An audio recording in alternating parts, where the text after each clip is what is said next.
Hello, good afternoon. Dr. Trudy Ufondu of Snowspirations Global Health Solutions. Thank you and welcome to our weekend open clinic in YouTube. Today, we're going to look at endometriosis. Endometriosis. So, what's endometriosis? And how can this affect your ability to become pregnant? So, that's what we're going to look at today, endometriosis. So, please, when you come in, indicate, give me a thumbs up, quickly settle in. I'm going to give my presentation. Once I'm done with my presentation, you have an opportunity to ask me questions. We'll spend 30 minutes. So without wasting time, we're going to look at what endometriosis is all about and how this can affect your ability to become pregnant. What you need to do, the treatment options, the steps you have to take to be able to defeat endometriosis and be able to have your own baby. So that's going to be the topic for this evening. And please, I want you to settle in as soon as possible so I can begin my presentation. We're going to use this teaching model as a guide. Okay? All right, so please quickly settle in and let me know if you can hear me clearly. Let me know if you can see me clearly before I start. This particular topic is of great importance if you have already been diagnosed of having this problem. It's important you understand it properly. It's important you understand the steps you need to take.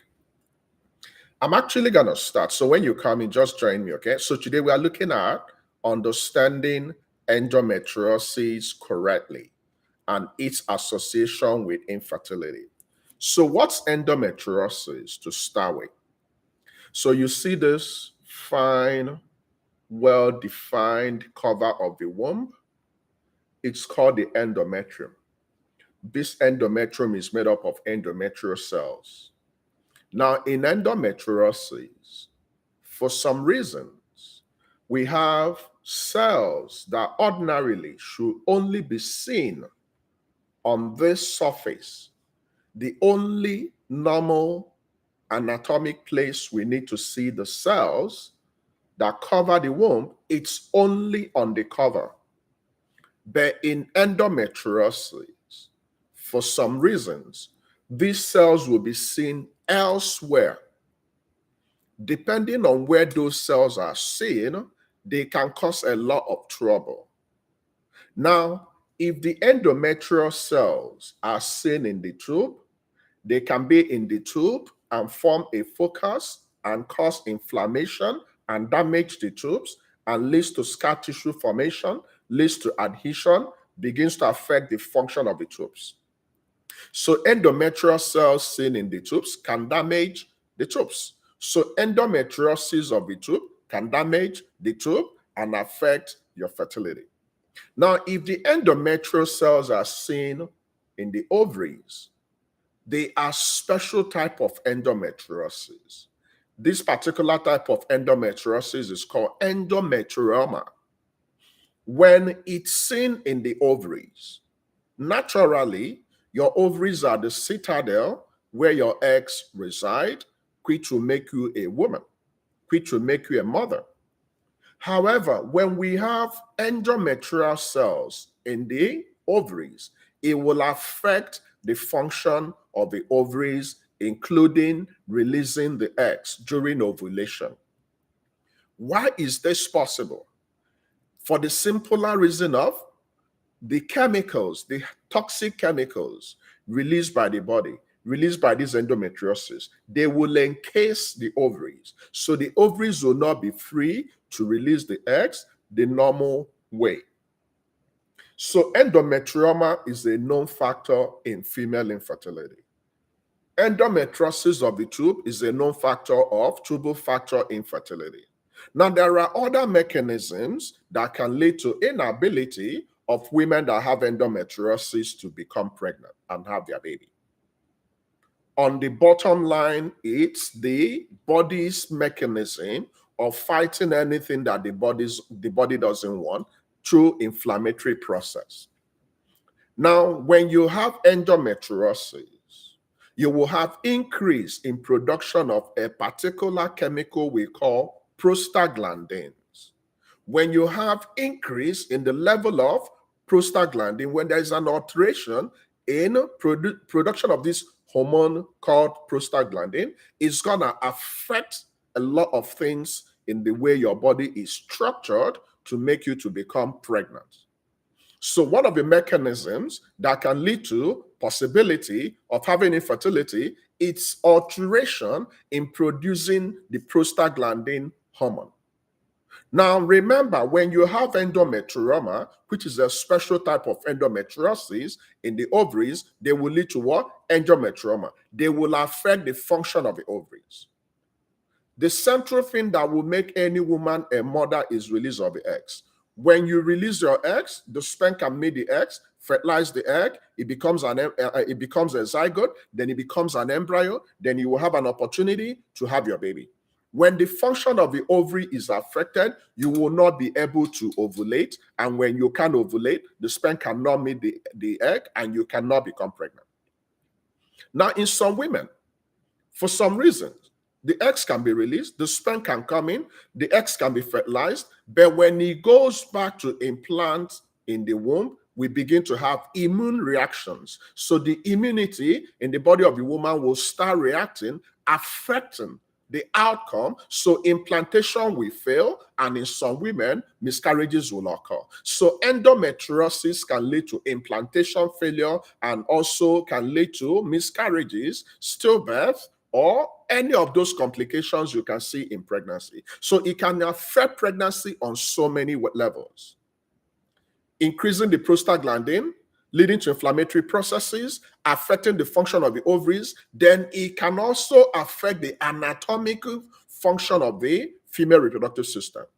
So once it distorts the ovaries, once it distorts the tubes can no longer be open to allow the sperm to come in, to allow the egg to come in, so fertilization will not occur. So it can cause a lot of adhesions anywhere it's seen. Now, in some women, they might be very unfortunate to have endometrial cells in any other location in the body. It can go to the lung and damage your lung.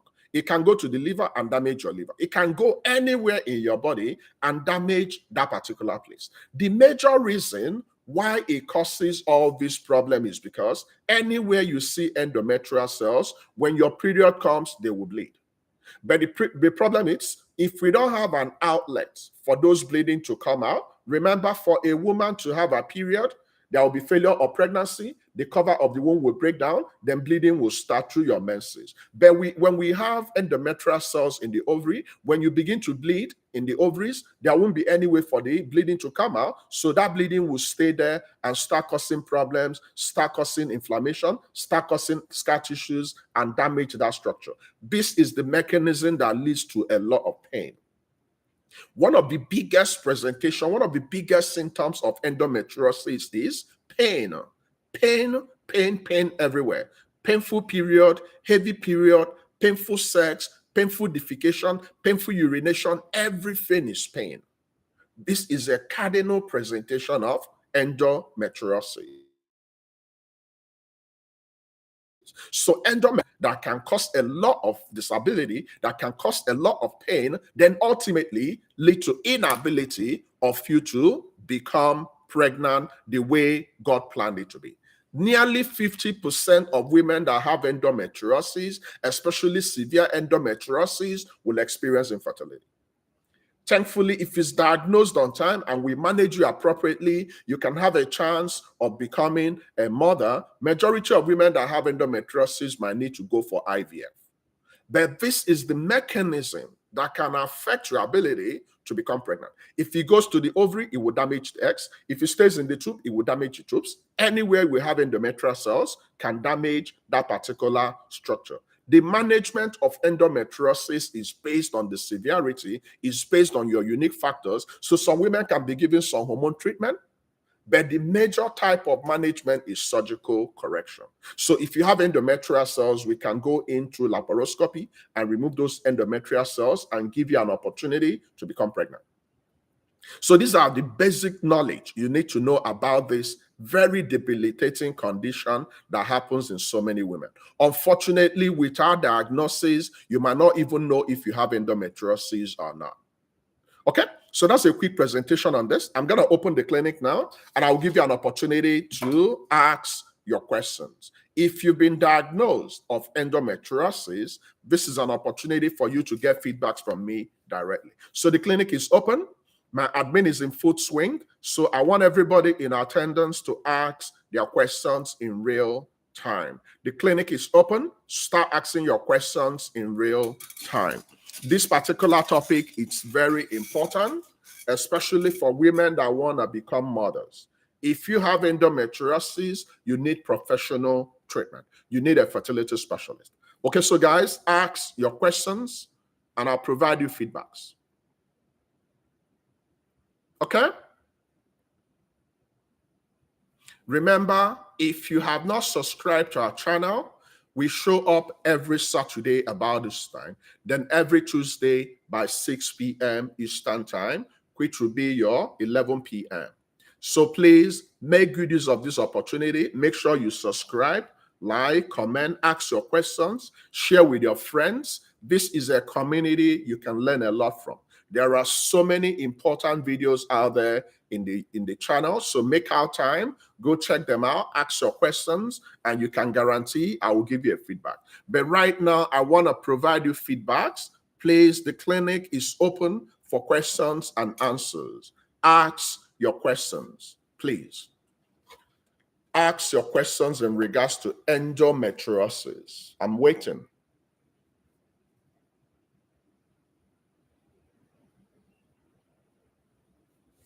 Okay. The first question says, good afternoon, doc.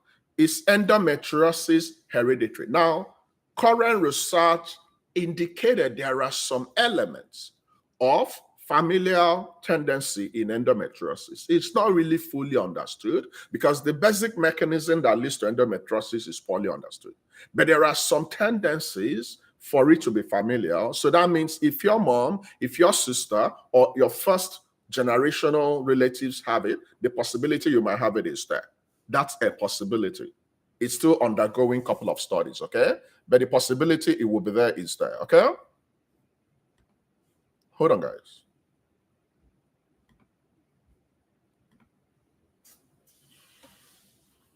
All right. So keep asking your questions, okay? So thank you, Doc. Does endometriosis spread inside the body with time? Yes, it can. So the problem is, once we have any element of endometrial cells anywhere in the body, it can form a lot of focus and begin to cause problems. So any woman that undergo any procedure, so if you've had surgeries, if you've had appendicitis, if you've had CS, if you have polypectomy or cystectomy or myomectomy, in course of that surgery, if for some reasons the cells which ordinarily should be in the womb is seen elsewhere inadvertently or just based on one of the side effects, yes, it can go there and cause problem. So it's not really, I wouldn't want to use the word spread because one of the things that can spread in the body is cancer through the process of metastasis. So I wouldn't really say spread, but anywhere that particular cell travels to can lead to problem. This is the mechanism why someone can have endometriosis of the lungs. Matter of fact, we recently learned about a lady that will need 2 lung transplantation because of damage due to endometriosis in the lungs. So any structure in the body, especially the pelvic structures where we have endometriosis, it can cause a lot of pain. There are so many women that might be in terrible, unbearable pain, and this might be due to endometriosis. And if it's not diagnosed, you wouldn't know that it's endometriosis. So the answer is yes, Kanabe. I wouldn't want to use the word spread. The only thing that can spread medically is cancer when it moves from one part of the body to other parts of the body through the process of metastasis. Okay? Very cool question. I love that.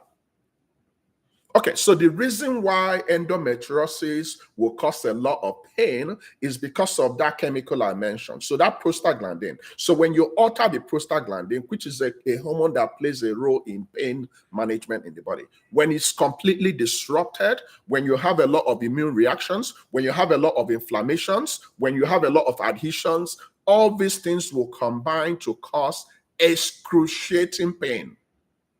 The pain from endometriosis, it's really, really bad.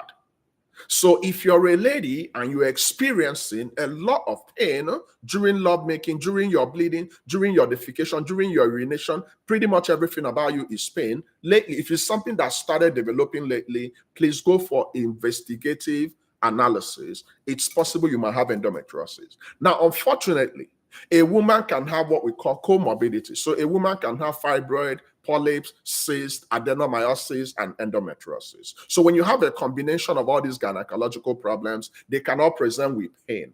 Generally, pain is a non-specific sign or non-specific symptom. So pain can mean a lot of things. The only way for us to know exactly the type of pain you're having is to go for investigation under a specialist. So the pain pathway in endometriosis is because of the chemicals that are produced, the inflammatory process, the adhesions, and the fact that those blood in that particular place cannot come out. They stay there and they begin to damage the body. Okay, so that's what leads to the pain. Is it true that surgeries in the womb help move endometriosis around in the body? I just mentioned that. So anytime you are going for any surgery, especially in the womb, we must be very careful. It must be done carefully. It must be done by a professional. We need to go in there and remove the cells we want to remove. We don't want to tamper with any of the anatomical structures. So yes, in course of going for surgery, inadvertently, the cells from the endometrium can be distributed to another place. So it can happen. This is why we need to be careful. So there are a couple of things we can do inside the womb. You can go for CS. You can go for myomectomy, you can go for polytectomy, you can go for removal of anything, Asherman syndrome, adhesions. So any of those things might require surgery. So when you're going for surgery, it's important you go for surgery under a carefully planned, experienced surgeon. So it can happen as one of the side effects. Okay? I love that question. Okay. What do one do if symptoms don't get better? That's when you consult your gynecologist. You can't do this by yourself, and you cannot self-diagnose endometriosis. It's not something you can diagnose. We can diagnose fibroids, polyps and cysts, but endometriosis will require clinical diagnosis. We'll ask you a lot of questions. We examine you. We go to the lab. Then at the end of the day, we come up with our diagnosis. So you must go through a gynecologist. And if you're looking for a baby, then you go through a fertility specialist. Yeah, someone is asking about lifestyle modification. Now, generally, whenever you're modifying your lifestyle towards health, you can't go wrong. So there might be a lot of advantages, but there is no medically researched evidence that suggests when you improve a particular lifestyle, then you have a better improvement with your endometriosis. But generally, once you adopt a healthy lifestyle, you watch your body weight, you eat properly, you eat your fruits and vegetables, you're not stressing, you're not drinking, you're not smoking, definitely your body will respond better. But in endometriosis, there is no connectivity, as regards, your specific lifestyle and the outcome. But generally, for a woman, once you adopt a healthy lifestyle, you're helping yourself to be in a better place. Okay? How does endometriosis affect fertility and ability to become pregnant? I've already mentioned that. Anywhere you see endometrial cells, it will damage that structure. So if you have endometrial cells in the tube, it will damage the tubes. It will lead to inflammation. It will lead to adhesions. It will lead to, scar tissues. And once it damages the tube cannot function properly. If it goes to the ovaries, it will damage the ovaries. It will affect egg production. It will affect your ability to release your eggs through the process of ovulation. If it affects the process of implantation will fail, you will have miscarriage, or you have implantation failure. So anywhere in the body, any of the reproductive system that has endometrial cells can be damaged. That's how it can lead to infertility. So any of your important cells, anytime we see endometrial cells there, it can damage it. The process of damaging it is to cause inflammation, lead to alteration of the prostaglandins, lead to scar tissues, lead to, a couple of things that ordinarily shouldn't happen there. That's how it can lead to infertility. Okay? Can endometriosis go away on its own? Now, this is the deal I want you to understand. There are a few things in the body that can resolve by themselves. Okay? By default, as you're aging, there are a couple of hormonal changes in your body. So there are a couple of things that can over time shrink by themselves, like fibroid. So from research, we discovered that when a woman is getting old, if you're tending towards menopause, the level of your estrogen will be coming down, your FSH will go up, your AMH will go low, your LH will go up. Those fluctuations will lead to depriving a particular fibroid of blood supply, of estrogen supply. So by default, they will start shrinking. However, in endometriosis, if you have a classical diagnosis of mild, moderate, or severe endometriosis, if it's there, it's there. Now, it depends on the extent, it depends on the location, it depends on the symptomatology. Now, I'm going to tell you this. There are so many women that will have so many pathologies and their body can still contain it and have their babies. There are so many women that will have comorbidities, so many things going on in their body. They won't even know until they've completed their family. I have a friend in medical school that had severe PCOS. Matter of fact, she had hirsutism, which is hair distribution like, men. Guess what? She completed her family immediately after medical school, had her 3 babies before we now had a proper diagnosis of PCOS. But she has completed her family. So people handle medical problems differently. So your body might handle fibroid. You can still have fibroid and have all your babies. And some other woman might have fibroid and it will affect your ability to become pregnant. So your body is wired differently. So how a woman can handle a particular problem might not be how the other woman can handle the same problem. Okay? Is endometriosis tumor or microorganism? So it's not a microorganism, and it's also not a tumor. Tumor is a growth. So we have 2 types of tumor. We have 2 types of growth. You can have cancer tumor or you can have non-cancerous tumor. But in endometriosis, we are talking about cells that ordinarily should be seen in the cover of your womb, seen elsewhere. So they are not microorganisms. Microorganisms are disease-causing organisms. Some of them are not disease-causing organisms. So microorganisms, actually, they have life in them. But endometriosis is simply endometrial cells, cells of the cover of the womb, seen elsewhere, and when they go there, they begin to cause problems. I love that question. Okay, guys, we have 8 more minutes to get to 30 minutes. So if you still have questions, keep asking your questions. So many women have this condition. I'm very surprised that the class is not sold out. You need to get the knowledge so you can change your attitude, so you can change your practices, so you can become. So I encourage you to share this with any of your friends. If you have undiagnosed pain, you've been having this pain, you don't know where this pain is coming from, and you haven't seen a gynecologist, I encourage you to see a gynecologist so that the earlier we diagnose you have endometriosis, the better we can help you, especially if you're above 35. If you're in this community and you want to have a baby, you are above 35 and you have endometriosis, you need to be on the front seat. You need to see a fertility specialist immediately because your fertility is going down, then you have a factor that will also affect your fertility. Okay, guys, are we good? Do we have any other question? Please remember, if you have not registered for the big event in our community, we have a boot camp.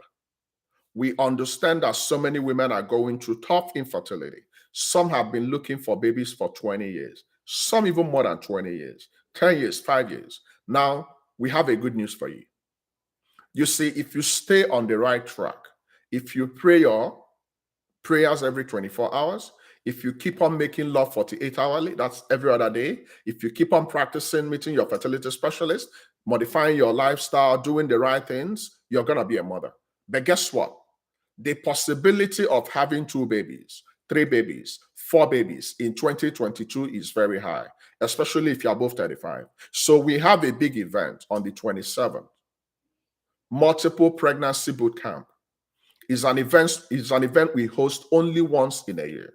So you don't want to miss this event. If you love twins, if you love triplets, if you love quadruplets, and you want to acquire higher knowledge, and you want to acquire the current trending knowledge in regards to this, there are natural ability, there are natural potentials that will give you an advantage. There are artificial things we can do to help you to have your twins, have your triplets, have your quadruplets. If you need to acquire this knowledge, please register. This is the last weekend that you will register, because next weekend is exactly the 27th, and we are all gonna have fun. So make sure you register before the deadline.